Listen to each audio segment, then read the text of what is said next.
No passado, os trabalhos eram mais penosos fisicamente e significava que havia menos estresse, porque os hormônios e todos os estimulantes se perdiam na atividade física.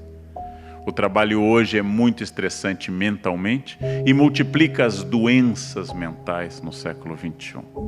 Estamos submetidos a uma pressão muito grande. Tanto que o único suicídio ético do século XXI é: estou me matando de tanto trabalhar. Se eu dissesse estou me matando por causa do crack ou da cachaça, todos estranhariam, mas estou me matando de tanto trabalhar é algo desejável, pelo menos para sogras. Fica fora de casa o dia todo e traz dinheiro, não? Uma pessoa boa, ideal para o casamento. Estou me matando de tanto trabalhar me leva a uma concepção de trabalho em que eu preciso insistir que nós trabalharemos 3/5 da vida. E se o trabalho é um inferno, eu estou assumindo que a minha vida será, na maioria absoluta do tempo, um inferno. Se a única hora feliz da minha semana é a sexta tardinha, há um problema muito grave a resolver. É claro, desde que eu era muito jovem, eu detesto colegas que chegam com excesso de entusiasmo às segundas e dizem um bom dia alto e cheio de energia. Segunda de manhã não é um momento para esse tipo de bom dia. Se alguém entra dizendo bom dia, afastem-se dessa pessoa, ela tem problemas. Esse é um bom dia mais possível a partir de quarta-feira. Segunda a gente deve dizer oi, pronto, começar a trabalhar.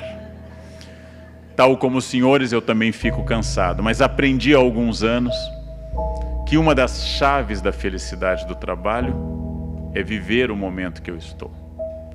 Aprendi há alguns anos que quando eu entro num ambiente como esse, eu estou nele. E não estou pensando que hoje à tarde eu tenho um voo até o Rio, e de lá vão me pegar de carro, atravessar a ponte e ir até o hotel em Niterói. E de lá, após a palestra, eu pego um outro carro para ir até o Leblon, onde estarei para a próxima palestra. E de lá eu tenho que sair correndo, porque eu tenho que gravar um Jornal da Cultura.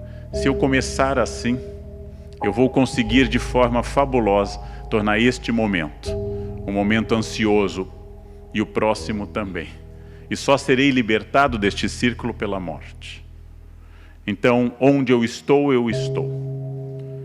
Escrevi um texto para o Estadão, que ainda não saiu, sobre presentes, vai sair só em outubro, dizendo que hoje um dos presentes mais importantes que eu posso dar a alguém é estar com essa pessoa. Por exemplo, ofertar a alguém um jantar no qual eu não leve o celular. E preste atenção o tempo todo durante o jantar. Um desafio fabuloso, dar-se. Viver o tempo. Meu colega Clóvis de Barros Filho, um grande professor, um grande pensador, com quem tive o privilégio de escrever um livro que faz bastante sucesso nesse momento, Felicidade ou Morte, contou a história no lançamento do livro, e eu copio dele, essa história não é minha, a ética manda dar o autor. O professor Clóvis contou a história, como ele percebeu uma coisa. E quando ele estava, na sua época, no ensino primário, disseram para ele que o ginásio era legal. No ginásio disseram que não. Era o colégio, lá é que as coisas aconteceriam. Assim que ele entrou no colégio, começaram a falar de vestibular e que a faculdade seria o momento dele encontrar a sua carreira. Felicidade é só depois, na faculdade. Entrando na faculdade, disseram, sem estágio você não é ninguém, porque é só o estágio que lhe ensina alguma coisa. Então ele entra no estágio, ele dizem no primeiro dia, só quando você for efetivado é que vai valer a pena todo esse sofrimento. E ele é efetivado e descobre que está no patamar menos 15 da empresa e que tem um patamar 50 lá em cima, e que se ele perseguir metas que serão dobradas cada vez que ele as alcançar, se ele seguir essa cenourinha diariamente e trabalhar como um condenado, ele chegará lá em cima, naquele lugar, naquela sala. E quando ele chegar lá, já perto do fim da vida, dirão a ele, pode ir para casa, agora vai começar a parte boa da sua vida, a aposentadoria. E ele se aposenta. E ao se aposentar, sente a morte se aproximando, sente-se doente, chama um padre, e o padre o consola, não se preocupe, bom mesmo, vai ser lá em cima. Quando o professor Clóvis contou essa história com mais habilidade para uma plateia, ele queria dizer exatamente que a felicidade tem que ser agora. Ela não pode ser no momento seguinte. A felicidade tem que ser esse momento. E os momentos difíceis dão sentido aos momentos fáceis. Eu não posso conceber o trabalho como um sofrimento contínuo, senão é melhor mudar de trabalho. Eu posso me sentir cansado fisicamente, irritado às vezes. Porém, eu tenho que ter uma concepção do que eu estou fazendo de mim mesmo. Para administrar pessoas, para viver no ambiente de trabalho, para ser alguém, eu tenho que fazer essa pergunta: o que é que nós estamos de fato fazendo de nós mesmos? Que destino eu estou dando à minha existência laboral e à minha existência familiar e afetiva? Que horizonte eu estou construindo? Para onde eu quero ir? Porque se eu não tiver para onde ir, eu vou ser arrastado por ventos e correntes. Essa é uma diferença entre consciência e estratégia e simplesmente existência. Se o futuro é incerto e imprevisível e impossível de ser controlado, existe ao nosso alcance uma chave. Essa chave é o preparo. Eu não sei onde estaremos em 2028, mas quem falar melhor inglês estará melhor do que os outros. Eu não sei onde estaremos em 20 anos, mas quem conseguir preservar sua saúde hoje, livrar-se de vícios, manter um corpo funcional, estará melhor do que aqueles que estiverem presos de vícios. Então, entre outras coisas, ao entrar na faculdade, eu tomei decisões sem prever o futuro, mas que nasciam da minha formação, como, por exemplo, me afastar de drogas no curso de Humanas História na USP, o que me isolou profundamente, gente. Não gostar de maconha me tornou um ser dedicado estranhamente aos livros e ao estudo. Numa entrevista do Jô, eu contei a ele como aconteceu dos meus alunos na Unicamp durante um curso de Shakespeare que eu dei, estarem entusiasmados porque descobriu-se no cachimbo de William Shakespeare restos de cannabis. E meus alunos entusiasmados, Shakespeare fumava maconha provavelmente como toda a elite europeia do fim do XVI e durante todo o XVII. A criminalização de drogas é do século XX. Só que eu lembrei a eles que Shakespeare é Shakespeare porque ele era Shakespeare e não por causa da maconha. E que se você e eu fumarmos maconha, seremos apenas maconheiros e não William Shakespeare. Afastar-se não é um discurso moral, ele é prático. Ele é prático. Não? Afastar-se dos vícios, vícios que condicionem minha vontade. Procurar um corpo funcional, que não é um corpo Kim Kardashian, mas é um corpo funcional, que não me atrapalhe no exercício das minhas atividades. Ou, como eu já preguei pelo Brasil inteiro, dedicar-me de corpo e alma à gordura, ao bacon e assim à manteiga de garrafa regando tudo, porque isso impede Alzheimer. Se eu fizer isso todos os dias, não chegarei à idade de desenvolver Alzheimer, né? Nem catarata, nem osteoporose. Manteiga de garrafa cura praticamente todas essas doenças, inclusive males graves da terceira idade. Lá pelos 30 e poucos você vai ter um AVC fulminante e não chegará a essa idade do declínio. Na verdade, a minha pergunta não é se eu quero viver muito ou se eu quero viver pouco. A minha pergunta é sempre se eu quero viver bem. E para viver bem eu preciso de estratégia. A vida bem vivida e bem sucedida, como diz Luc Ferry no seu livro, o que é uma vida bem sucedida, ela pressupõe ação, estratégia e assim por diante. Mas eu não sei o futuro, e aqui eu me baseio nessa ideia linear de tempo que Santo Agostinho trabalhou nas suas confissões. Eu não sei o futuro. O presente é contínuo, o passado está sempre ficando para trás, e o futuro de fato nunca chega. Mas vamos substituir essa sequência pela seguinte ideia. Por passado, consideremos experiência. Todos aqui temos experiências. Por presente, consideremos a ação como eu estar falando e os senhores nesse momento escutando. E por futuro, entendemos a estratégia que nasce essa ação. Sempre a ação prevendo a estratégia a partir da experiência. Vocês sabem que faz toda a diferença a ação e a estratégia. Duas pessoas que ganham a mesma coisa na mesma instituição pública têm dois padrões de vida completamente diferentes. Porque o que me faz ter dinheiro não é só o que eu ganho, mas é principalmente o que eu gasto. É o que eu gasto que me torna estável ou não. Como me disse um aluno, eu estou ganhando R$600 no estágio. Guarde R$6 todos os meses. Você vai ter 1%. Isso ao final do ano já vai ter 10%. Isso pode se transformar em 50% de um salário. Já é um fundo de emergência muito bom. Ou seja, a estratégia ela é quanto à saúde, a estratégia é quanto às relações afetivas, é quanto ao dinheiro, permanentemente daquilo que eu quero. Superem essa ideia de sorte, azar, destino. Introduzam a ideia de decisão, estratégia e trabalho. Sartre diz, o filósofo que morreu em 1980, Sartre diz: não importa o que a vida fez de você. Pausa. Importa o que você fez com o que a vida fez de você. Não importa o que a vida fez de você. Importa o que você fez com isso. Não controlo tudo. Não sou dono do universo. Não posso impedir a morte que virá. Mas entre o nascimento e a morte eu controlo muita coisa. Toda crença em destino, vocação, talento, é uma crença que tende a disfarçar o que de fato faz a diferença. E o que de fato faz a diferença é o esforço. Eu tenho uma sorte imensa quando as pessoas me dizem: Leandro, você tem sorte. Eu tenho uma sorte imensa. E essa sorte se repete diariamente, porque eu acordo às 4 da manhã. Essa é uma sorte diária. Basta eu começar a dormir o dia todo que a sorte se vai. Ninguém me controla, e eu acredito, como os filósofos gregos, que a vida pode ser mais racionalizada. Eu acredito que eu tenha condições de interferir na minha vida. Eu acredito que quando eu faço a pergunta o que estamos fazendo de nós mesmos, eu posso dar uma resposta objetiva e prática. O que eu estou fazendo de mim? É um momento para pensar. O que eu estou fazendo de mim? Essa é a vida que eu estou querendo levar? Com as pessoas que eu quero? A vida é muito curta, gente, é muito rápida, é muito passageira. E ouçam alguém de mais de 50. Depois dos 40 parece que fica mais rápido ainda.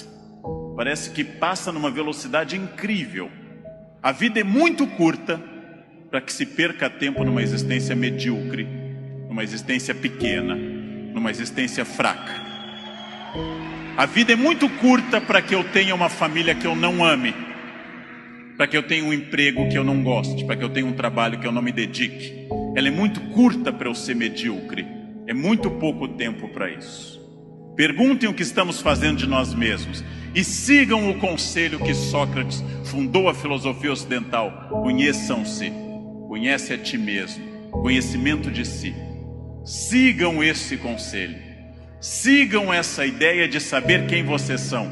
É fundamental conhecer-se, sempre, sem exceção, sem nunca perder de vista que consciência é a chave da transformação. Consciência é a chave de todas as transformações. Respostas claras, objetivas para a pergunta que eu fiz no início. O que eu quero? Onde isso vai me levar? Quem sou eu? Isso me torna ou não feliz? Consciência. Controlar a vaidade. O principal elemento de descontrole de uma vida. Trabalhei para homens muito importantes nesse país. Trabalhei com pessoas fundamentais deste país. E quase todos com o mesmo pecado. O pecado da vaidade. O pecado fundacional da humanidade, o de Lúcifer. O pecado de se achar mais do que é. E de achar que os outros concordam com isso. Mire em ser mais do que você é. Mas saiba exatamente quem você é. Eu estou parcialmente pronto. Mas eu não sou perfeito. Perfeito quer dizer em latim feito até o fim. Perfectum, feito até o fim. Eu não sou perfeito. Eu sou perfectível. Eu estou em processo de transformação. Eu sou uma pessoa crescendo a cada instante. Eu tenho partes completamente prontas, outras que precisam de melhoras e outras que precisam ser criadas. Eu não estarei pronto até o fim. O jogo termina apenas no fim. Construir-se. Qual é a parte que me falta? Qual é a parte que eu preciso melhorar? Qual é a parte que eu tenho que transformar? Talvez eu seja muito bom quanto a horários, quanto a sair da cama, mas eu sou bom quanto a resiliência, ou seja, enfrentar as pequenas crises cotidianas. Eu sou bom com resiliência e com horários, mas sou muito irritadiço.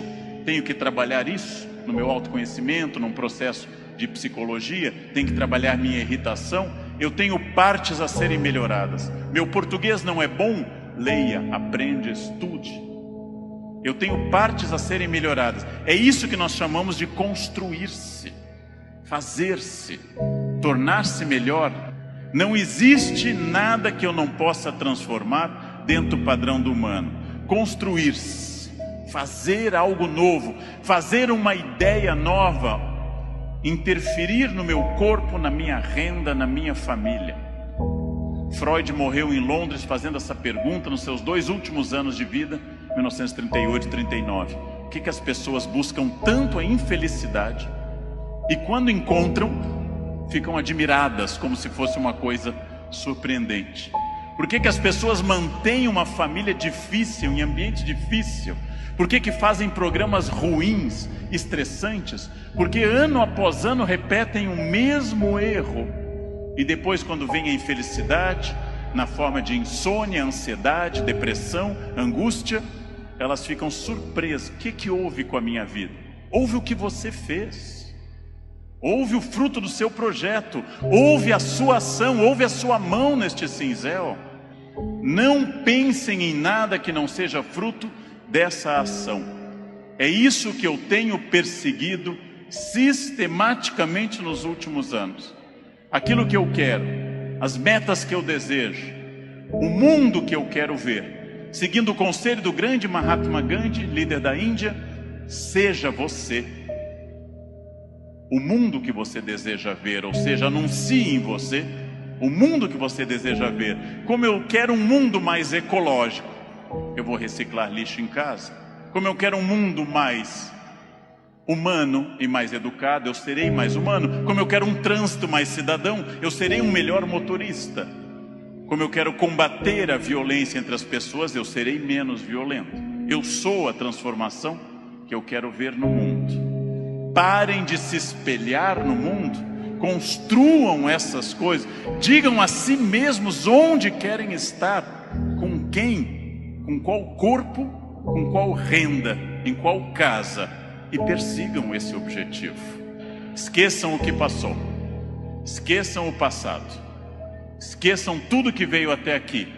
Reinvente-se, reconstrua, faça dessa vida um espaço completamente diferente. Fácil, sua vida vai continuar sendo muito feliz. Não se acostume ao fracasso, acostume-se à felicidade. Desafiem-se, sejam melhores. A vida só vale a pena se ela for intensamente vivida, intensamente aproveitada dentro desses objetivos. Por que eu sei isso? Porque é o que eu faço aqui hoje, inclusive.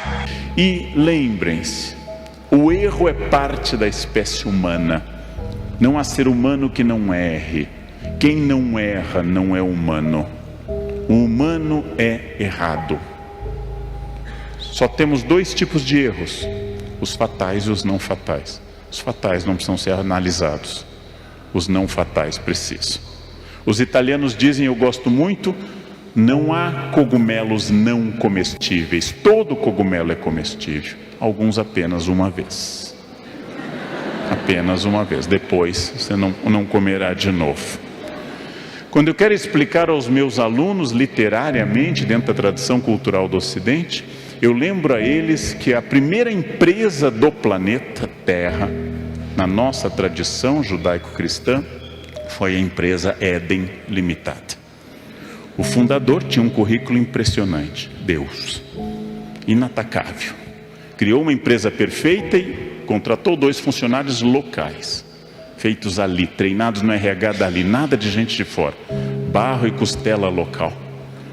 Colocou, fez uma semana de ética e disse, só tem uma regra aqui, gente, vamos lá, colaborem. Só não pode comer uma fruta, o resto pode tudo, o tempo todo.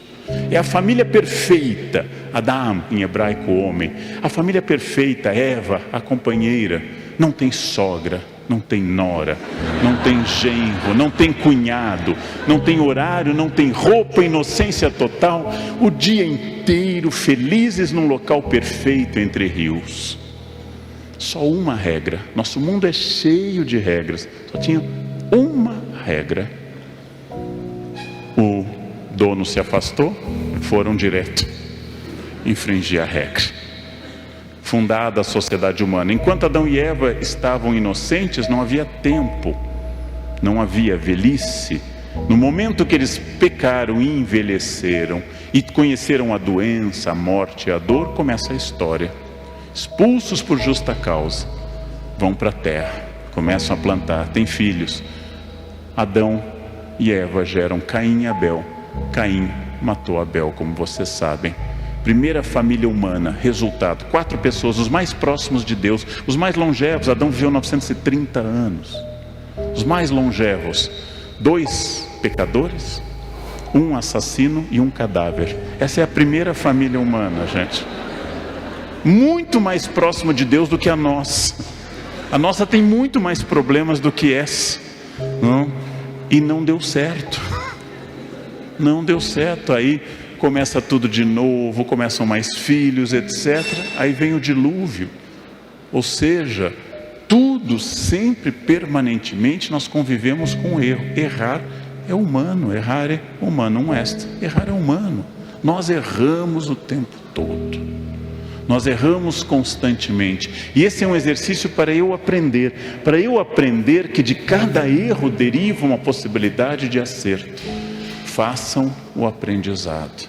Façam esse aprendizado. Cada erro é uma indicação estratégica que você não é perfeito. Cada erro fere o meu orgulho, fere a minha vaidade, o primeiro pecado capital, fere aquilo que me torna soberbo. Cada erro mostra, você se acha muito, perceba que aquilo que você faz diariamente, desde que nasceu, desde que você tinha 11 a 14 meses, que é andar, você tropeça. Hoje, tenho 54 anos e tropeço. E eu treino isso diariamente há 53 anos. É uma lembrança permanente. Você é humano, você nunca atingirá a perfeição. Não se vanglorie, não fique soberbo. Tem coisa que é antiga, tem coisa que é velha. Superar, inovar, transformar. Atenção, meu aluno na universidade não usa isso para falar, ele usa para escrever.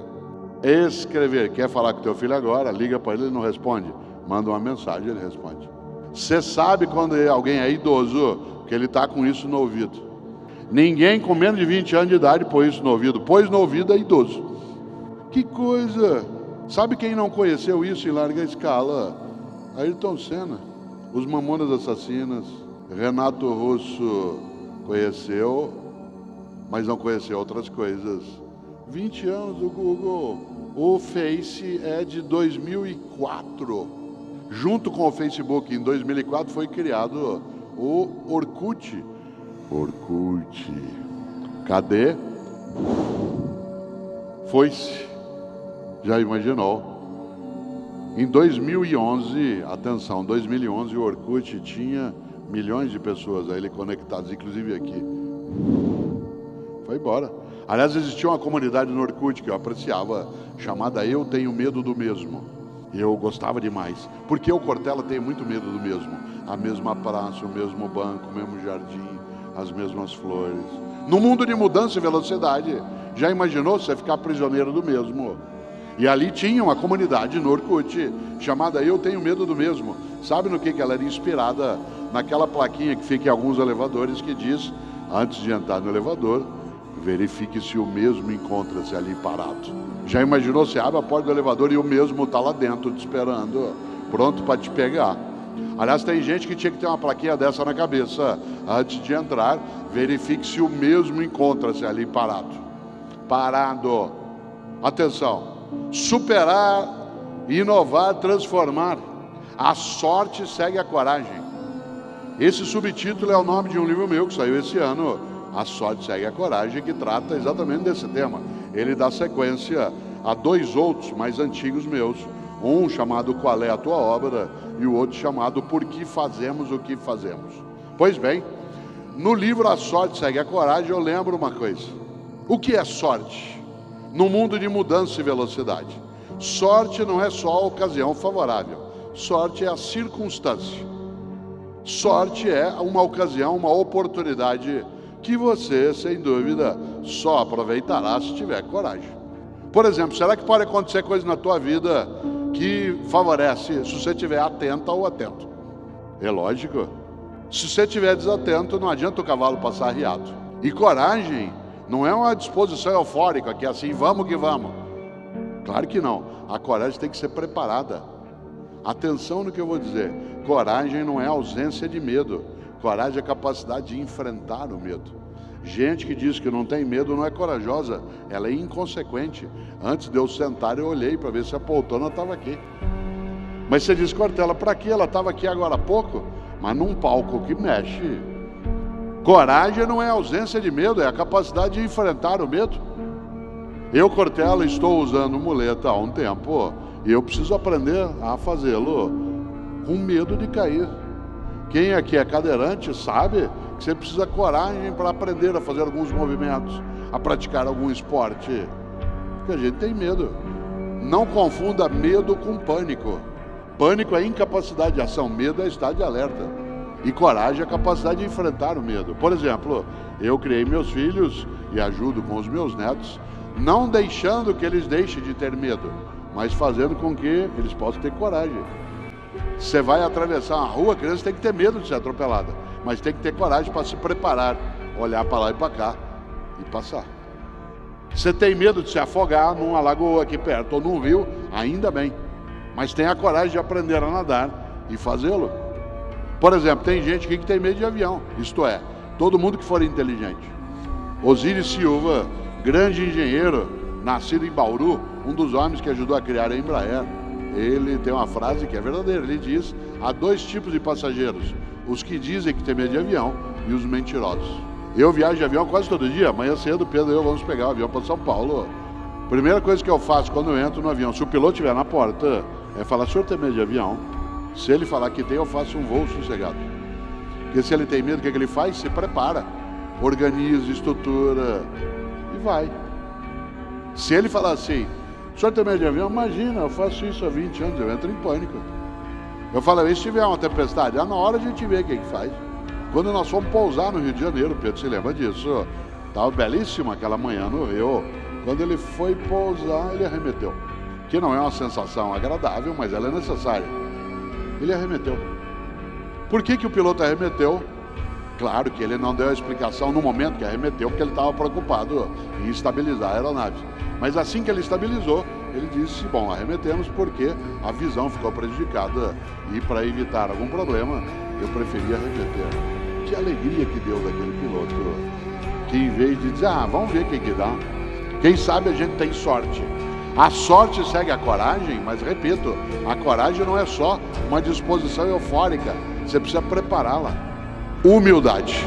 Sócrates foi conhecido e o é por dizer um dia uma frase que parece tola e ela é plena de sabedoria, quando Sócrates dizia, só sei que nada sei. Quando Sócrates dizia só sei que nada sei, ele não estava querendo dizer que ele nada sabia de verdade. Isso seria estranho em alguém que era considerado o mais sábio dos atenienses no século V a.C. Quando Sócrates dizia só sei que nada sei, ele não estava fingindo humildade. Ele estava querendo dizer, só sei que nada sei por inteiro, só sei que nada sei por completo, só sei que nada sei que só eu saiba, só sei que nada sei que a outra pessoa não saiba, só sei que nada sei que um dia eu não possa vir a saber. Sócrates estava expressando o princípio da superação, da inovação e da transformação, que é a humildade intelectual, isto é, a capacidade de saber que não sabe todas as coisas. Por isso, eu quero terminar lembrando algo com a minha emoção de encontrar mais de 2.000 pessoas nessa noite que têm uma intenção, que também tenho eu, ficarmos idosos sem envelhecer, em qualquer idade, sendo capazes, claro, de acompanhar as mudanças, mas sem ser capturada ou capturado por um mudancismo que coloca você e a mim numa rota de mudança o tempo todo só por ela. Mas eu queria, agradecendo, antes de terminar, lembrando uma ideia de um homem que é antigo, mas não é velho, chamado Beda. Não é Breda, é Beda. O grande pensador britânico do século VIII, Beda, aliás, não Breda, ele dizia: há 3 caminhos para o fracasso. 3 caminhos para o fracasso. Primeiro, não ensinar o que se sabe. Segundo, não praticar o que se ensina. E terceiro, não perguntar o que se ignora. Digo de novo: há 3 caminhos para o fracasso: não ensinar o que se sabe, não praticar o que se ensina e não perguntar o que se ignora. Vamos inverter nesse teu minuto final. Há 3 caminhos para o sucesso: é ensinar o que se sabe, isto é, generosidade mental. Segundo, praticar o que se ensina, ou seja, coerência ética. Terceiro, perguntar o que se ignora, isto é, humildade intelectual. Essas são 3 trilhas virtuosas para o sucesso. Exigem coragem para que a sorte possa ser aproveitada. São essas 3 que marcam nossa possibilidade de não envelhecermos a cabeça, a prática, a percepção. Ou seja, generosidade mental, coerência ética e humildade intelectual. Só sei que nada sei não significa que eu nada saiba, só significa que eu nada sei por inteiro e por completo. E só quem sabe que ainda não está pronto é capaz de ter uma insatisfação positiva e melhorar aquilo que é e deseja. Por isso, numa noite como hoje, com esse teatro repleto, eu fico absolutamente animado de encontrar tanta gente que comigo sabe que só sabemos que não sabemos. Às vezes, ao terminar uma reflexão como essa, a pessoa chega para mim e, a pretexto até de me elogiar, ela acaba me ofendendo sem querer. Ela diz: Cortella, você tem o dom da palavra. Me dá uma raiva nessa hora. Porque dizer que eu tenho o dom da palavra significa o quê? Que eu não tenho mérito nenhum, que eu não fiz esforço algum, que Deus me chamou e falou: vem aqui, menino, você vai falar em público. Claro que não. Faz 62 anos que eu estou na escola como aluno e professor. Para eu escrever 42 livros, eu já li mais de 10 mil livros na minha vida. Cada dia eu estou numa cidade ouvindo, aprendendo, conversando, refletindo, errando, voltando. E o resultado, você vê um pedaço aqui. A pessoa que só vê o resultado às vezes diz no Cortella: você tem o dom. Como dom? Claro que eu fui abençoado de várias maneiras, mas uma boa parte disso resulta de uma dedicação, de um esforço, que não é só meu, mas também não deixei de fazê-lo. Isso vale para mim, vale para você. Cautela. Hoje uma parte das pessoas esquece dessa reflexão. Outro dia o Marcelo Tass, com quem eu tenho um livro chamado Basta de Cidadania Obscena, ele retomou numa palestra uma fala minha que algumas pessoas aqui talvez já tenham visto eu mencionar esta ideia, a noção de esforço. E eu conto isso sempre que eu posso. Meus filhos cresceram, os 3, com uma ideia que pode até parecer meio perversa, mas ela tem uma natureza pedagógica. Desde que eles eram pequenininhos, eu dizia para eles o seguinte: no dia que você fizer 12 anos de idade, eu vou contar para você qual é o segredo da vida. No dia que você fizer 12 anos, eu vou contar o segredo da vida. E todos eles aprenderam. Tanto que todos têm sucesso, são decentes, todos têm capacidade de se dedicar, esforçar. E eu dizia: vocês vão ter aos 12 anos isso. E quando eu contar para você, não conte para os teus irmãos, espere chegar a tua hora e a deles. O André, que é meu filho que tem mais idade, que tem 42 anos, ele faz aniversário em dezembro. No dia do aniversário dele, às 4 horas da manhã, ele foi lá me acordar. Falou: pai, foi: oi filho, hoje é meu aniversário. Falei: que bom filho, parabéns, que ótimo. Falei: então pai, hoje eu estou fazendo 12 anos. Falei: que bom, fico feliz. Então pai, hoje é o dia que você vai me contar o segredo da vida. Foi: verdade filho. E eu contei. E como contei para os outros. E eles aprenderam. Quem é caipira aqui vai entender bem isso de uma maneira mais intensa. Eu falei, vem aqui com o papai na sala. Ele veio. Falei, senta aqui comigo. Ele sentou. Eu falei, sabe qual que é o segredo da vida? Ele falou, não. Eu falei, o segredo da vida é vaca não dá leite. Ele falou, hã? Eu falei, vaca não dá leite, você tem que tirar. Esse é o segredo da vida. Vaca não dá leite, você tem que tirar. Se você não tirar, não tem leite. Cuidado, tem um monte de gente que acha que vaca dá leite e ela não dá. Para ter leite você tem que levantar 3:30 da manhã, entrar num curral, amarrar a vaca, amarrar as pernas da vaca, entrar no meio daquela bosta toda, sentar num banquinho, amarrar o rabo da vaca, senão eu te embostei inteiro, segurar na teta dela e senão não tem leite. Olha só por curiosidade, quantas tetas tem uma vaca? 4, vaca não é luva. Vaca não dá leite. Se nós criarmos a nós e as novas gerações com a ideia de que vaca dá leite, eles poderão ser medíocres, porque aguardarão que as coisas venham. O estudo, a profissão, a competência, exige dedicação, esforço, habilidade. Claro, hoje fica até mais fácil. Às vezes você tem, eu escrevi isso num livro chamado Educação, Escola e Docência. Às vezes você tem o teu filho de 14 anos e chega para você e fala, pai, eu não vou fazer faculdade. Ué, por que não vai? Bill Gates não terminou faculdade. Steve Jobs não terminou faculdade. Mark Zuckerberg não terminou faculdade. Por que eu vou terminar a faculdade? Porque eu não vou nem fazer. Nessa hora você tem que chamar teu filho num canto e dizer, filho, vem aqui com o papai. De fato, Mark Zuckerberg não terminou a faculdade e inventou junto com um brasileiro uma coisa estupenda que é o Facebook. Ele não terminou, ele largou. Mas sabe o que ele largou? Faculdade ele largou? Aí você tem que falar bem alto no ouvido dele. Harvard! Ele largou Harvard, que é a melhor universidade do mundo. 1 ano em Harvard equivale a 30 numa unisquina qualquer. Então papai concorda com você. Você quer fazer como Bill Gates, como Zuckerberg, faço com você um trato sem volta, tá bom? Concordo com você, parabéns. Primeiro você entra em Harvard, depois você larga. Porque se você vai fazer como eles, faça como eles. Essa perspectiva é exatamente para impedir que as novas gerações e nós, que temos mais idade, caiamos exatamente nessa armadilha que é, tudo bem, dá pro gasto. Cautela. A mediocridade na vida, no afeto, na relação, ela é muito redutora. Nós passamos uma boa parte do tempo cuidando do urgente e deixamos o importante de lado.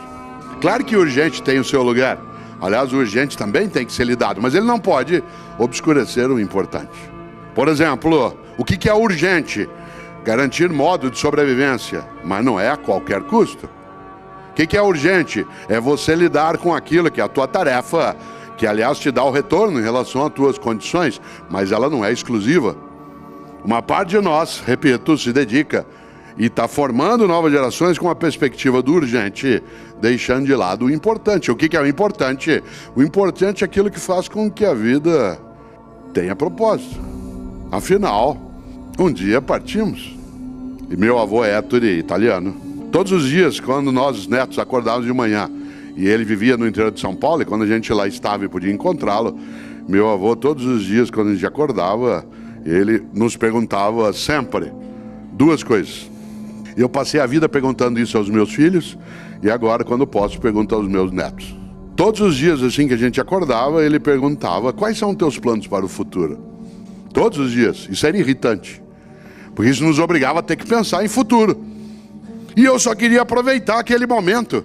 E ele dizia, não é para você não aproveitar, apenas que você não pode só aproveitar o momento. Isto é, como diz o Contardo Caligares, um grande psicanalista italiano, é parte da nova geração. Ela vive hoje como se ela fosse adulto em férias. Não trabalha, não cuida, vai ao cinema, passeia, janta fora. Ela vive como se ela fosse um adulto em férias. Claro. E aí cai numa armadilha, confunde desejos com direitos. Eu quero, você tem que me dar. Você deu é pouco, quero mais. Como se você fosse apenas alguém que tem a obrigação de prover meios, condições, felicidade e exaurir a tua existência. Pais e mães, você já viu, você teve, claro, você sabe, filhos pequenos. Há pais e mães hoje com crianças pequenas que passam o domingo hoje, o dia inteiro, à disposição de seus filhos, tentando fazer com que eles tenham ocupação, usando um argumento curiosíssimo. É porque a gente precisa conviver mais. Você acha que meus pais conviviam comigo quanto tempo? Nas refeições, que foi o que a gente tirou fora, em outros momentos. No resto do tempo, a gente queria a distância de adulto. Aliás, era assim que a gente se divertia, na ausência de adulto, e não com adulto comigo. Hoje, você vai, por exemplo, a um buffet infantil, e lá existe uma figura que é necessária até, mas que é inacreditável no século XXI, chamado animador de crianças. Uma geração que precisa de animador, tendo 10 anos de idade, está com algum tipo de distúrbio. Famílias inteiras saem de casa e vão ao restaurante comer comida caseira. E saem de casa para fazê-lo. Tem algum tipo de doença nisso. Gente, vamos comer comida caseira, vamos embora. Vai todo mundo. Sai de casa para comer comida caseira. Tem alguma perturbação psiquiátrica nessa questão. Você ri, somos nós. Ri de quem? Animador de criança, criança aos 10 anos de idade, 12, ela nem tem hormônio, ela tem demônio, é uma coisa, né, de outra natureza, aquilo ferve numa outra direção. Aliás, quem é professor aqui sabe o que é demônio em vez de hormônio, né? Não só no ensino médio, até na universidade, porque a gente tem uma noção hoje de adolescência estendida, né? A parte dos pensadores entende a adolescência como sendo quase 30 anos de idade, né? E não 17 como era até pouco tempo. Já se trabalha com essa noção de uma adolescência estendida por conta até do tempo nosso médio de vida ter sofrido também, ainda bem. É uma extensão, mas a grande questão, meu avô, era: quais são teus planos para o futuro? A outra pergunta era mais densa: o que você quer na vida? Ser o mais rico do cemitério. Essa frase não significava não tenha patrimônio, não tenha propriedade, significava não tenha só isso. Pense naquilo que serve para a tua vida, que é curta, não ser pequeno. Milor Fernandes, maravilhoso carioca, nascido no Meier, que infelizmente morreu, né, em 2012, com 88 anos de idade. Milor tem várias ideias magníficas. Eu quero dizer 3 delas. Que eu acho que nessas gerações que estão em ebulição, a principal marca será nós nos questionarmos, e a eles qual é o propósito. Naquilo que vai fazer, seja o que fizer, vai fazer o teu melhor. Ou quer abraçar o pantanoso terreno da mediocridade. Milor, quando tinha 80 anos de idade, dizia algo que serve para você e para mim. Ele dizia, ele morreu com 88, ele dizia: atenção moçada, isso com 80 anos. Atenção moçada, quando eu tiver 88 anos, eu quero dizer algo para vocês não esquecerem. Ele não imaginava que ia morrer com 88. Milor dizia: atenção moçada, quando eu disser no meu tempo, eu quero dizer daqui a 10 anos. Olha só, aos 80 anos de idade ele dizia isso: atenção moçada, quando eu disser no meu tempo, eu quero dizer daqui a 10 anos. Mas Milor também dizia algo que serve, e que hoje, quando vocês tiverem, logo depois da minha fala, a apresentação de cursos, atividades, percepções, tudo aquilo que são as trilhas de saber e conhecimento que a FAAP, né, dispõe, é interessante que a gente seja capaz de pensar naquilo que Milor também lembrava ao afirmar: se você não tem dúvidas, é porque está mal informado. Se você não tem dúvidas, é porque está mal informado. Cuidado, nós estamos vivendo uma geração mais jovem de idade que acha que não tem dúvida. E está plena de dúvidas. Tanto que a filosofia voltou com força. No cotidiano, boa parte do meu público de leitores ou de pessoas que procuram palestras tem menos de 18 anos de idade. Porque há uma angústia, voltando ao Graciliano, que hoje aniversaria, muito forte em relação a caminhos, trajetórias. Mas uma parte acha que não tem dúvida, faz uma leitura apressada. Nós hoje vivemos sim movimentos de agressividade muito grande por conta de uma magnífica tecnologia que também serve para relações superficiais e imediatistas. Por exemplo, há 30 anos, se você quisesse falar comigo que não fosse por fone, você me mandava uma carta. dizendo, ó, você é um péssimo professor, eu li aquele teu livro, Filosofia e Nós com Isso, aquilo é uma porcaria, mera autoajuda. Meu sangue ia subir. Eu ia responder. Mas na hora de eu responder, eu tinha que pegar e escrever uma carta. Filha da puta, certo? De maneira amorosa, no ponto de partida. Mas eu falei, puta, não vou xingar, não pode falar isso ainda mais na FAAP, certo? Não vou pôr isso, vou pôr assim, canalha. Mas canalha é muito agressivo. Isto é, você refletia antes de responder. Até você mandar a carta, tinha diminuído um pouco já a raiva. Hoje, eu olho aqui, você diz, essa palestra tua, eu estou assistindo aqui de Ribeirão Preto. Ainda bem que você está longe. Na hora, enquanto eu estou falando com você, eu vou respondendo, né? Por que você não veio fazer então? Mostra a tua cara, seu covarde. Você fica enchendo a cara de chope aí, Ribeirão. É isso que você quer fazer. Você está em São José? Vai, pega um jato no aeroporto, suma. Intempestividade é um perigo. Aprender algo que alguns antigos nos ensinaram e continua valendo. Paciência. Paciência não é lerdeza. Ser lerdo é sinal de incompetência. Paciência. Capacidade de olhar, colocar aquele aviso antigo nos trilhos de trem, pare, olhe, escute. Formar a nova geração porque ela tenha também alguma paciência, e nós também. E a melhor maneira de aprender a ter paciência é ensinar a criança desde pequena a cozinhar. A cozinhar, porque a cozinha exige paciência. Para você fazer uma comida que seja saborosa, que seja saudável, precisa tempo, paciência. Não é uma coisa automática que você puxa do freezer e coloca. Ela até serve em momentos de urgência, mas é outra lógica. E por isso, nesses 2 minutos finais teus ainda de desespero, Milor lembrava algo. O importante é ter, sem que o ter te tenha. Olha que frase boa. O importante é ter, sem que o ter te tenha. Isto é, não seja possuído por aquilo que você possui. Não seja propriedade da tua propriedade. Nós, como eu disse no ponto de partida, vivemos sim angústias partilhadas. Há gerações com menos idade, que são nossas contemporâneas, têm dúvidas, desespero, certezas exageradas, mas tem também sentido de urgência em várias situações, capacidade de conectividade, de colaboração, de uma formação que admita, né, o uso também de uma tecnologia para uma proximidade maior, que continuam com os mesmos amigos de escola, ao contrário da geração anterior e a outra que se apartou, mas as novas tecnologias permitiram esse contato com os seus colegas que ficaram no fundamental, ou até para quem já terminou o médio.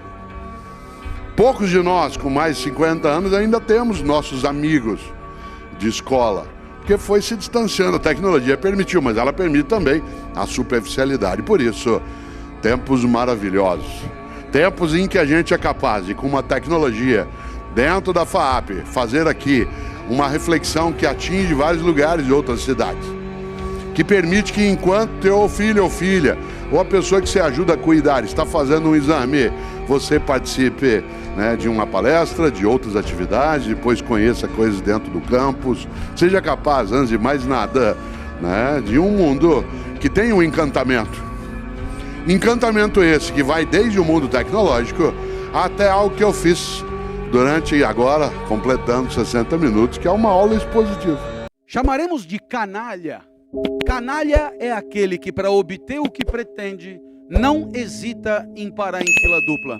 Não hesita em pegar o dinheiro que não é seu. Não hesita em criar situações prejudiciais a quem está por perto. Esse é o canalha. Coloca sempre o próprio ganho em primeiro lugar. Não entendeu que a chance de felicidade para todos vale mais do que a sua própria vantagem, o seu próprio ganho. Eu fui para uma cidade do sul do continente chamada Ushuaia e fazia frio, está fazendo exatamente 1 ano isso. E tinha uma piscina dentro do hotel, água quente, super quente, quase uma sopa mesmo. Então era 0 fora e 40 dentro, mais ou menos assim, mas era coberta.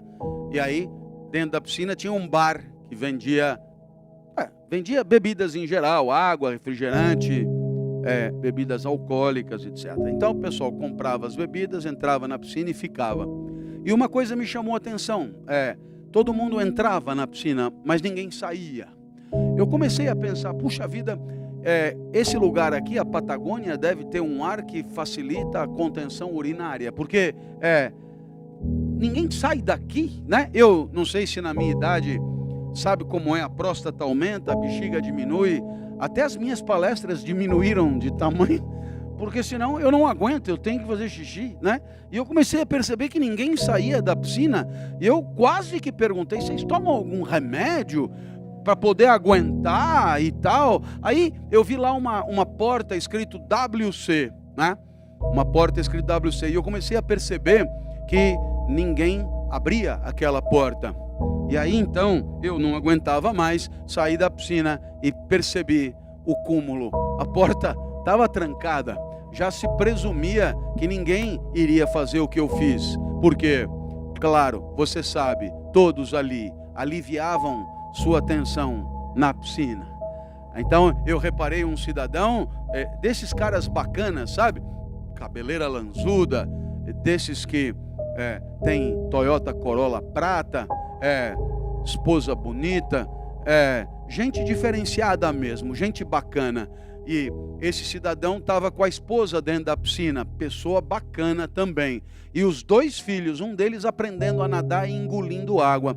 Esse cidadão apoiou o cotovelo no parapeito, ele calibrou a genitália bem lá no fluxo de água que expele o amarelumbre, e ele sorriu.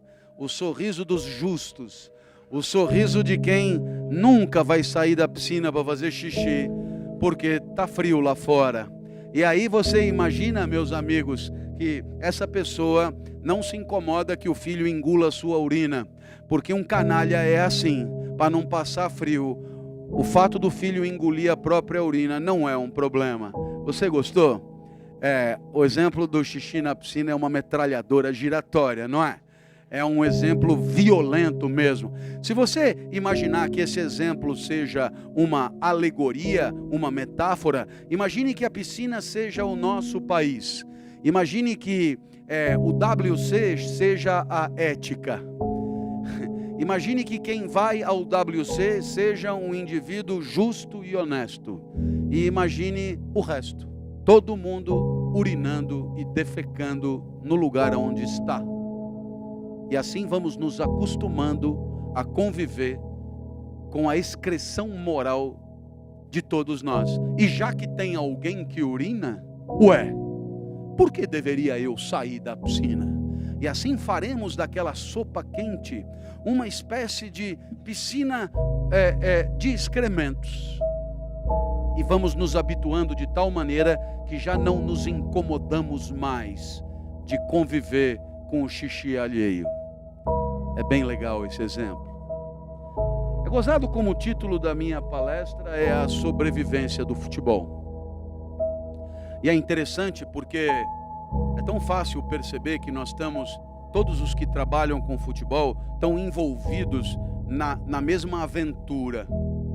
Todos estão envolvidos no mesmo negócio, na mesma emoção, na mesma atividade. Todos estão, digamos, trabalhando para aquilo, tirando o seu sustento daquilo, vivendo daquilo e assim por diante. Portanto, são todos meio que corresponsáveis por fazer com que aquilo continue prosperando. Porque é claro que a emoção do torcedor que torce para esse ou aquele time, isso faz parte do negócio. É claro que o jogador que pretende ganhar fama e ir jogar na Europa faz parte do negócio. Mas é evidente também que se por algum motivo a sociedade perceber que tudo é uma farsa, evidentemente, aquilo perderá credibilidade, perderá legitimidade. E aí, é claro, é possível que os estádios comecem a esvaziar.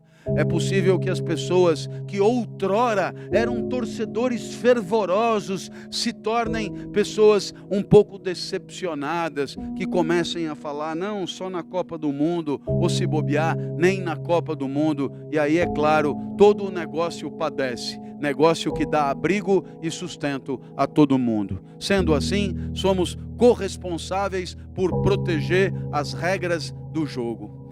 E sendo assim, aquele que busca obter um ganho, um campeonato, uma vitória numa partida, atacando, agredindo as regras do jogo, não percebe, mas está obtendo uma vantagem de circunstância e destruindo o grande negócio do qual ele tanto depende. E eu estou falando do futebol e eu poderia falar, por exemplo, da universidade.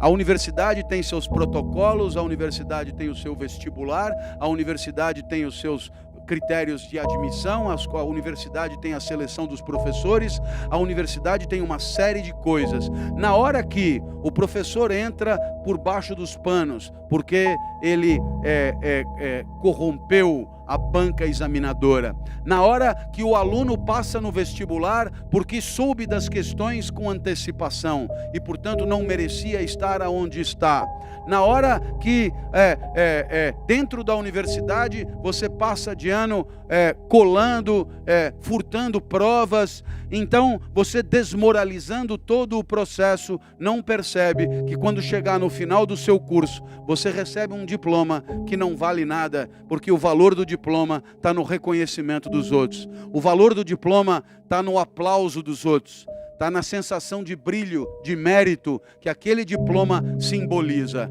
Na hora que não houver mais essa sensação, o diploma é um pedaço de papel que você pode rasgar e jogar no lixo. Em qualquer atividade é assim.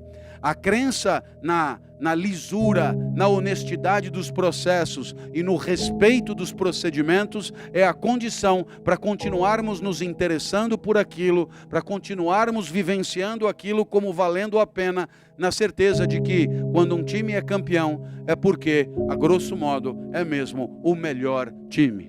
Na hora que nos dermos conta que não é bem assim, na hora que nos dermos conta que a vitória pode advir da malandragem, da desonestidade, da sacanagem, na hora que pudermos perceber que o melhor não ganha porque foi roubado, aí é possível que nos desinteressemos, porque não vale mais a pena treinar, não vale mais a pena contratar um craque, não vale mais a pena ter um técnico competente taticamente. Por quê? Porque a gente pode conseguir de outro jeito a vitória, obtendo a docilidade de árbitros, a docilidade de dirigentes, a docilidade de tribunais que agirão com rigor para uns e com frouxidão para outros, e com isso acabarão fazendo com que um campeonato se torne uma várzea a desconfiar, a não acreditar mais.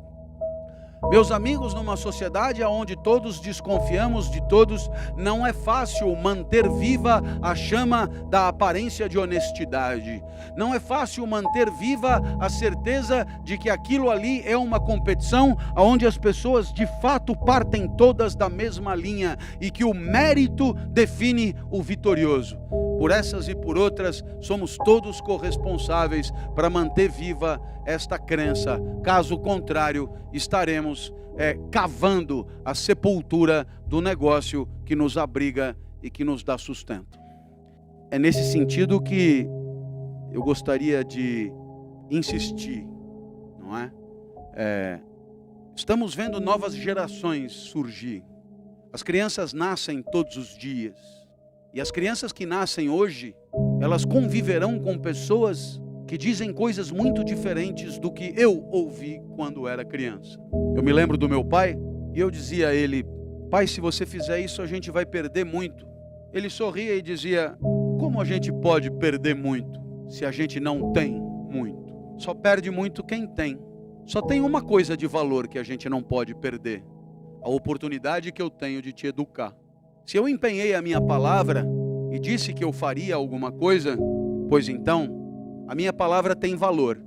E este é o maior tesouro que eu posso te deixar como legado. E para você entender que não é da boca para fora, mas que tem valor mesmo, você está vendo o seu pai honrar um compromisso assumido e não levar vantagens que poderia levar. Eu espero que você me tome como referência e como modelo de fidelidade ao próprio discurso, de fidelidade a si mesmo, de fidelidade aos próprios compromissos. Porque quando você promete alguma coisa, tem gente te ouvindo. Tem gente que faz planos, acreditando que você honrará o que prometeu. Tem gente que faz investimentos. Tem gente que define uma vida Tem gente que constrói uma agenda por acreditar que o que você disse iria ser cumprido. Na hora que você, para ganhar uma vantagem que apareceu ontem, você deixa essas pessoas no limbo, você semeia para você uma desconfiança em você. E aquelas pessoas que um dia te ouviram e acreditaram em você, não acreditarão mais em você. E meu pai ainda dizia: se todos fizermos isso, a vida na sociedade será um excremento. A desconfiança de todos em todos. Por isso, eu cumpro o meu papel. Vamos deixar de ganhar, é verdade. Mas você terá tido uma lição. Uma lição que eu espero que leve para toda a sua vida. Porque você terá a vida para decidir como vai agir. E eu espero que você honre os compromissos assumidos, para não prejudicar todos aqueles que tiveram a generosidade de acreditar em você. Bem, eu não preciso te dizer que essa questão da fidelidade tem uma importância impressionante no fazer nosso. E aí então, como foi dito aqui antes de mim, a gente vê pela televisão jogadores e técnicos de futebol fazendo promessas, beijando escudos, dizendo-se torcedor desde sempre para sempre daquele time que finalmente os contratou. Nós assistimos gente dizendo que cumprirá o contrato até o fim e que não abandonará o clube em hipótese alguma. Nós assistimos gente dizendo que morrerão com o time, mas lutarão até o fim para manter viva a esperança do torcedor. Pois é, a verdade é que basta um aceno, basta a chance de um troquinho a mais e todo aquele lindo discurso que fez tanta gente acreditar e sonhar, cai por terra em dias. E aí vem logo aquela conversa: eu prometo que eu vou voltar. Por que eu acreditaria se você tinha prometido que ia ficar e não ficou? Promete que vai voltar. Só voltará se ninguém mais te quiser. Só voltará se não tiver mais mercado no luxo. Aí você voltará, mas voltará não por amor a nós, mas pela necessidade de ter o que comer. Bem, eu queria lembrar de um caso de alguém que eu aprendi a admirar pela televisão. Alguém que eu nunca conheci, mas gostaria muito de ter conhecido. Eu me refiro ao treinador Muricy Ramalho. Claro, eu acompanhava Muricy mais do que os outros treinadores por questão de preferência clubística. Mas Muricy foi ao Fluminense e lá no Fluminense, Muricy devolveu ao tricolor carioca uma certa autoestima. E Muricy trabalhava como sempre trabalhou, com lisura, honestidade e dizendo as coisas como elas são. No meio do trabalho, Muricy foi chamado pela CBF para ser treinador da Seleção Brasileira de Futebol. Talvez o maior reconhecimento, o maior troféu, o maior prêmio da carreira de um treinador no nosso país. Mas Muricy tinha empenhado a sua palavra, tinha dito aos dirigentes do Fluminense, aos jogadores do Fluminense, à torcida do Fluminense, que ele não sairia antes de determinado momento. Muricy, então, se reuniu com os diretivos da CBF para lhes explicar que ele não poderia aceitar, e não poderia aceitar por conta de uma palavra empenhada. Perceba, meus amigos, para além do direito, para além da frieza dos contratos, ainda temos a possibilidade de ser honesto. E não honesto porque somos constrangidos por um contrato, honestos porque aprendemos a agir desta maneira, honestos porque a nossa vida é assim, honestos porque não sacaneamos ninguém, honestos porque não deixamos ninguém na mão, honesto porque honramos os nossos compromissos e as nossas parcerias, mesmo que, para que esta honestidade aconteça, tenhamos que perder a grande e talvez única chance da vida de ser técnico da Seleção Brasileira de Futebol. Muricy não será campeão de uma Copa do Mundo. Muricy não será o treinador campeão de uma Copa do Mundo. Esta chance ele perdeu. Em nome da honestidade. E a ética é isso, como eu expliquei. Abrir mão de um ganho, abrir mão de uma vantagem, para que todos tenhamos a chance, na convivência, de ter um pouco de felicidade. Então, eu tiro um dos maiores exemplos de honestidade profissional que eu poderia citar aqui do futebol. Exatamente porque Muricy Ramalho permite que isso seja possível. E você percebe que para cada Muricy, talvez tenhamos dezenas ou centenas de gente que, sem se incomodar muito com as coisas que disse e com as esperanças que gerou, vai atrás da primeira migalha de circunstância para poder se dar bem. Afinal de contas, a carreira é tão curta, não é? Meus amigos, é por essas e por outras que chegamos num ponto importante da nossa aula. A ética não é uma tabela pronta, pode, não pode, pode, não pode, pode, não pode, porque a ética é um abacaxi que juntos nós temos que descascar. Ele falou em desatar o nó, então eu mudei a metáfora, mas é a mesma coisa, sabe? Durante alguns anos eu representei o governo brasileiro junto à Unesco. A Unesco é uma organização internacional com sede em Paris. E por concurso público, o governo brasileiro e os governos dos outros países mandam seus representantes especializados em ética para debater sobre coisas que interessam o mundo inteiro. E um dos temas que eu debati foi o uso infantil do Facebook. Você sabe que o Facebook é uma maravilha, o Facebook aproxima as pessoas, o Facebook agiliza as relações, o Facebook faz perder menos tempo, o Facebook promove encontros alegres, o Facebook é tão bom. Mas ao mesmo tempo, o Facebook permite o bullying eletrônico, que faz com que as sacanagens da sala de aula ganhem escala global, levando muitos adolescentes ao suicídio. Então você olha para mim e diz: professor, qual é a verdade sobre o Facebook? Quais são os limites do uso do Facebook? Então, meu amigo, pode consultar os sábios, Jesus, Maomé, Buda, e você verá, nenhum deles falou sobre o Facebook. Sabe por quê? Porque não existia esse abacaxi. Quem tem que descascar somos nós. Não há verdade anterior à nossa inteligência. Somos nós que temos que pensar e discernir para perceber que toda ética, como cobertor curto, nos obrigará a puxar de um lado ou do outro, e temos que identificar o que vale mais. Eu falei cobertor curto porque num dia de frio, tampar a canela é um valor. Canela aquecida é um valor, mas orelha aquecida também é um valor. Só que o cobertor não dá para tampar a canela e a orelha. Então, é preciso saber que valor vale mais, a canela ou a orelha. Eu me lembro de um aluno dizendo: professor, quem entra atrasado atrapalha a nossa convivência, atrapalha a aula. A gente esperou tanto tempo pela sua aula, não deixe as pessoas atrasadas entrarem. Princípio da pontualidade. Quem não é pontual é sacana, porque se você marca num horário, chega meia hora depois, a pessoa que chegou na hora vive uma vida desagradável, inútil, entediante. A pontualidade é um desrespeito para com o outro. Por isso, professor, vamos ser pontuais, tranque a porta, não deixa ninguém chegar atrasado.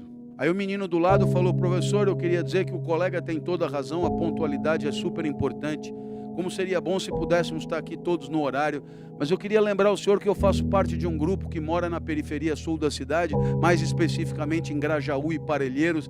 A gente não teve a sorte de nascer aqui por perto da cidade universitária, a gente não teve a sorte de ganhar um carro quando fez 18 anos, a gente não teve a sorte de não precisar trabalhar para poder estudar, professor. Então, a gente trabalha lá no nosso canto. E se a gente sai às 18 horas, a gente não chega aqui às 19h30 nunca. Se o senhor trancar a porta, a gente nunca vai poder assistir a sua aula. O senhor pode escolher. Se o senhor trancar, haverá mais concentração dentro da sala de aula. Mas a galera que vem da perifa, essa não vai poder assistir. E o senhor estará reproduzindo as desigualdades, dando bom conhecimento a quem já é rico e condenando o pobre a ficar onde ele sempre esteve, na ignorância, longe, distante, sem diploma.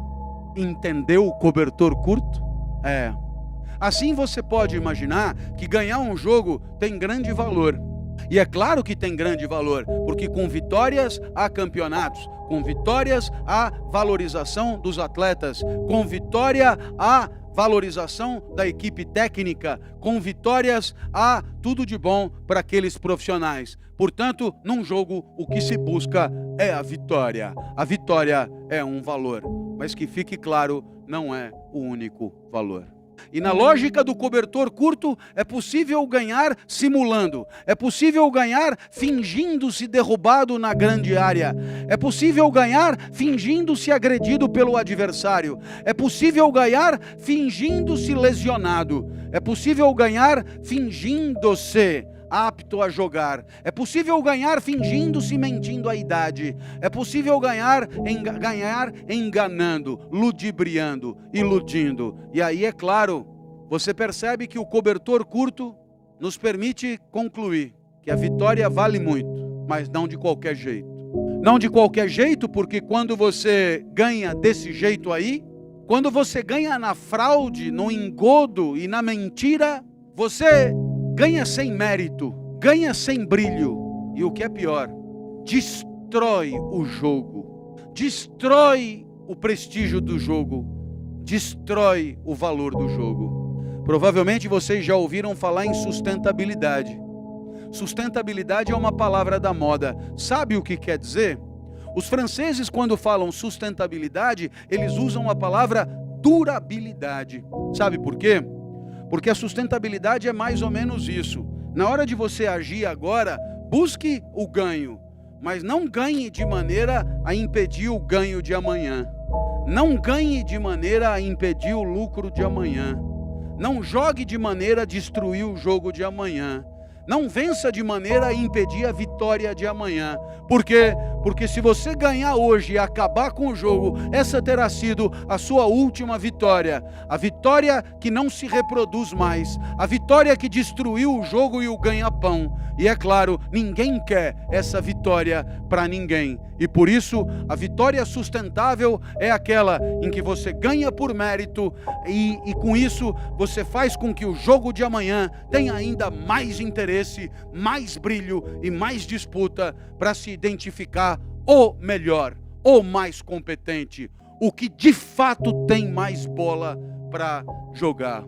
Nossa, eu estou tentando mostrar para você que aquele que busca vantagens de circunstância, ele não tem que ser honesto por bondade, não. Ele tem que ser honesto antes de mais nada, porque ele próprio padecerá de um universo de desconfiança que ele ajudou a construir, que ele ajudou a fazer acontecer. E, portanto, alguém como Muricy tem um valor extraordinário, porque abrindo mão do maior prêmio, ele fez com que muita gente voltasse a acreditar que tem gente séria no futebol, tem gente confiável no futebol, tem gente digna no futebol, e com certeza é a maioria das pessoas. Infelizmente, os jornalistas acabam dando muita ênfase para a maracutaia e esquecem de tantos e tantos e tantos exemplos de honestidade,